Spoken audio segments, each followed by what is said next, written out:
ధూపదీప నైవేద్యం సంబంధించిన అర్చకులందరూ కూడా పరిస్థితి చాలా దయనీయ పరిస్థితిలో ఉంది. రాష్ట్ర ప్రభుత్వం అన్ని రకాల ప్రభుత్వ సంక్షేమ పథకాలు అందచేయాలని చెప్పేసి కూడా వారు తెలుపుతున్న పరిస్థితి. ప్రస్తుతం ధూపదీప నైవేద్యం సంబంధించినటువంటి అర్చకులు ప్రస్తుతం నిరసన తెలియజేస్తున్నారు. వారితో మాట్లాడే ప్రయత్నం చేద్దాం.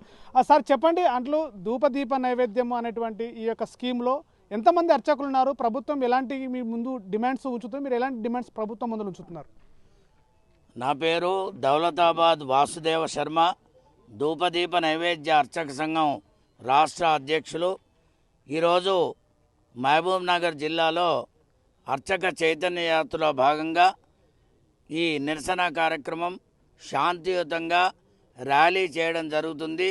2007వ సంవత్సరంలో ధూపదీప నైవేద్య అర్చకులుగా మేము ఉద్యోగ పొందడం జరిగింది. అర్చకత్వాన్ని దేవాదాయ శాఖ పరిధిలో నేడు 6700 మంది చిల్లర ధూపదీప నైవేద్య అర్చకులు అర్చకత్వం నిర్వహిస్తున్నారు.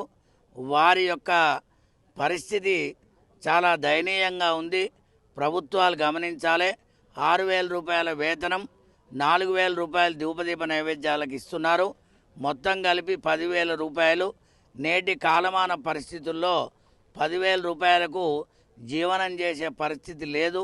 కాబట్టి మేము ప్రభుత్వాన్ని, మాన్య ముఖ్యమంత్రి వర్యులు రేవంత్ రెడ్డి గారిని, దేవాదాయ శాఖ మంత్రి శ్రీమతి కొండా సురేఖ గారిని కోరేది ఏమిటంటే, కనీసం మా అర్చక కుటుంబాలు గ్రామీణ ప్రాంతాల్లో జీవనం కొనసాగించాలంటే 35,000 రూపాయల వేతనాన్ని ఇస్తూ ఉద్యోగ భద్రతను కల్పించాలి అని చెప్పి మేము ధూపదీప నైవేద్య అర్చక సంఘం ద్వారా శాంతియుతంగా ప్రభుత్వానికి తెలియజేస్తూ ఉన్నాం. అంటే మీకు ఇప్పటివరకు ప్రభుత్వము ధూపదీప నైవేద్యం సంబంధించిన అర్చకులుగా ప్రభుత్వం గుర్తించిందా? ఒకవేళ గుర్తించేంత ఇప్పటివరకు ఉన్నటువంటి మీకు ప్రభుత్వం ఎలాంటి సదుపాయాలు కల్పిస్తుంది? ప్రస్తుతం ఉన్న పరిస్థితి ఏంటి?